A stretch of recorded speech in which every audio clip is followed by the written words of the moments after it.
Hey everyone, and welcome back to more political chatter. Instead of doing a regular 2022 Senate prediction, as we are nearing Election Day rapidly with only about 20 days left until Election Day, which is pretty crazy, saying how long we have been covering these midterms and how long I've been doing predictions. It is pretty crazy to think about that it is coming to a close.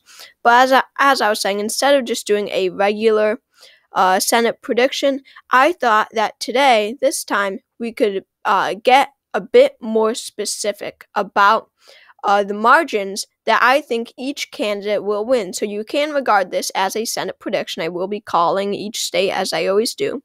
However, we have each percentage. So like Republican plus 0.5 or less. So first of all, disregard this. This little 29 here, and 36. That's just it's something with the website, Just disregard that. But as I was saying, Republican plus 0.5 or less, again, disregard that 29 and the 30 and just each number. Or Republican plus 0.5 through 1% margin, or a Republican plus 1 to 2% margin, or a Republican plus 2 to 3% margin. And the same for the Democrats. We have the identical margins for each party. So I thought that this would be very interesting to do. And it is really laying out a very specific margin that I think each candidate will win by. And it's definitely something that we should, that I feel that you guys should know how I feel about each prediction, each race very specifically, more specific than I regularly do. So let's get started. Of course, we always start with safe Democratic states. So these safe Democratic states that I have in my predictions will be the stark blue, Democrat plus 14% or more. My margins are my normal margins are Democrat plus 15 is what I consider safe. But in this case, we are doing this Democrat plus 14. None are really going to switch from this. Oregon is one. Hawaii is another one. New York, I think that Chuck Schumer will win by more than 14. Richard Blumenthal in Connecticut. Peter Welch in Vermont. Tammy Duckworth in Illinois, I think, will win by more than 14. And Alex Padilla in California. And that about wraps it up. Yep. Oh, and in Maryland, Chris Van Hollen will win by more than 14%. As for the Republicans, we also have the same thing, Republican plus 14 or more. That goes for Mike Crapo in Washington, John Hoeven in North Dakota, John Thune in South Dakota, Jerry Moran in Kansas, James Lankford in Oklahoma, Markwayne Mullin in Oklahoma Special, John Kennedy in Louisiana, John Boozman in Arkansas, Eric Schmidt in Missouri, Rand Paul in Kentucky, of course, Chuck Grassley, I had him winning by a safe margin in my most recent prediction, and I definitely think that if I said he was going to win by 14 just a little bit ago, if I said he was going to win by 15 just a little bit ago, I still stand by that he will win by at least more than 14. Todd Young in Indiana will win by more than 14. Katie Britt in Alabama, Lisa Murkowski in Alaska, and Tim Scott in South Carolina. And to wrap it off, I would be willing to give Utah to Mike Lee by more than a 14% margin. So that leaves us with Washington, Nevada, Arizona, Colorado, Florida, Georgia, North Carolina, Wisconsin, Ohio, Pennsylvania, and New Hampshire. Let's start off with the state of Washington, which I do think will go to Patty Murray by a margin of around 12%, which falls into the Democrat plus 9 to 14 column. I think that Patty Murray will win here, as I said, about by 12, which goes into this column here, plus 9 to 14 for the Democrats. It's just that she is not a good candidate. She is pretty unpopular. People don't like her, and she's very boring. She votes with Biden almost almost 100% of the time. And her opponent, Tiffany Smiley, is running a pretty good campaign. But the fact of the matter is, Washington went solid for Biden in 2020. It is a Democratic state. I don't see any shot at Patty Murray losing, but it will not be a margin of more than 14%. Let's now go to the state of Colorado, which I think will be decided by 5 to I'm going to switch it actually to 6 to 9%. I think that Michael Bennet, the Democrat, will win here by a margin of probably around 6 or 7%. I was very tempted to give it to him by 5 or 6% in this column, but I would give it to him by about 7%, which falls into the 6 to 9% column. It's just that his opponent, Joe O'Dea, is a very good campaigner. He is, running a good campaign. His team is running a good campaign. But Michael Bennet is popular too. It's not like in Washington where Patty Murray isn't popular and the Republican opponent is popular. It's that Joe O'Dea is popular, the Republican opponent, but Michael Bennet is popular too. So with that, I don't see him coming close to losing. I think that he'll win by 6 to 9%. And let's go over to the state of New Hampshire, where I think that Maggie Hassan will pull out a win around 5%, I would say. I think that she will win here by just about 5%. It's just that Don Bolduc, the Republican nominee, is an election denier. Who is his opponent? I forget who the opponent was in the primary, but he did have an opponent who would have been much stronger in the general election, but of course, because Trump endorsed Bolduc, they did not nominate him because Trump has complete control over the Republican Party at this point.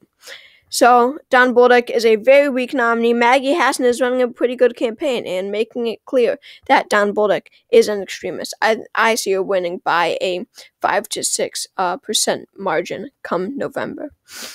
And now let's head over to the state of North Carolina. I think that Ted Budd will win here by about 3 to 4%, upwards of 3 to 4%, around there should be, I kind of messed up here. This should have been 4 to 6%, but whatever. I think that Ted Budd will win by around 3 to 4%, but like more than 4%, like 4.5. I just made a mistake here. There's no 4.5 option. But he will win very close to a likely margin, which means 5% or higher, or 5% through 15%. So, but Cheri Beasley, the Democrat, is running a fine campaign. She is coming across as a moderate much more than she is. And Ted Budd is not a bad candidate either. Ted Budd is one of the few Republicans in at least somewhat swing states that Republicans nominated the right candidate. We see in New Hampshire, in Ohio, in Arizona, in Georgia, the Republicans are nominating the wrong candidates, but North Carolina, not so much. I think that Ted Budd will win by about 4.5%. Now going down to the state of Florida, this one should have been caught earlier. I think that Marco Rubio is going to win by about 7%. This falls into the 6 to 9% category. He is very popular here. Val Demings might be an okay candidate, but at the end of the day, she is not winning against a very popular incumbent, Marco Rubio. Let's move on to the state of Ohio, and I am giving this to J.D. Vance by a 5 to 6% margin. I think that he will win here. Before the debates, I did have this going to J.D. Vance by a lean margin, so that would mean 3 to 4% in this scenario. But after the debates, Tim Ryan didn't really come across as that great. He didn't have anything special about him in that debate. He might have won, but he didn't crush J.D. Vance at all. I think that J.D. Vance narrowly won.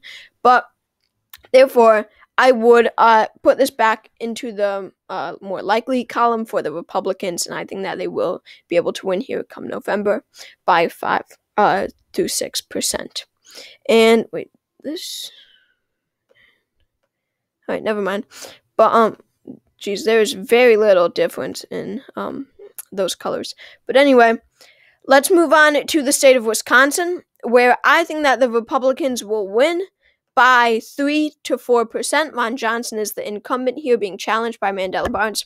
People had this as Till Johnson. I never understood it, and they're moving it back to Lean Johnson. I've had it Lean Johnson for a while, then Likely Johnson for a little bit, and I'm back to Lean Johnson.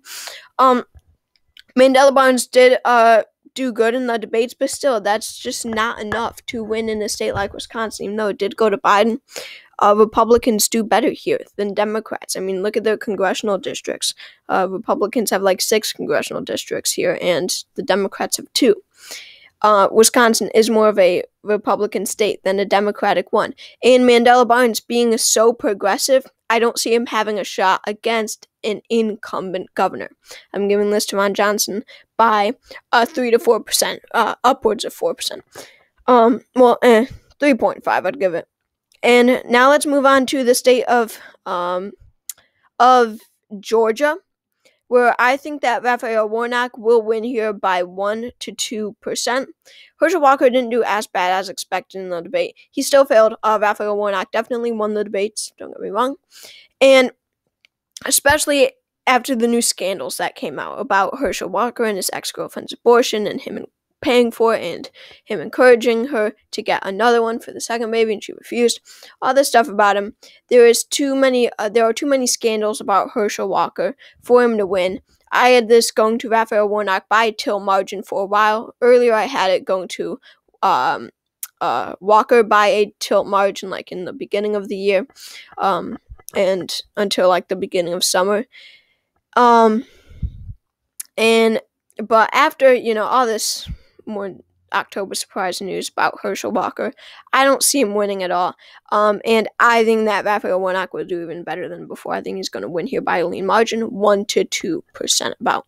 I would do upwards of 1%, so around 1.8% I'd give it.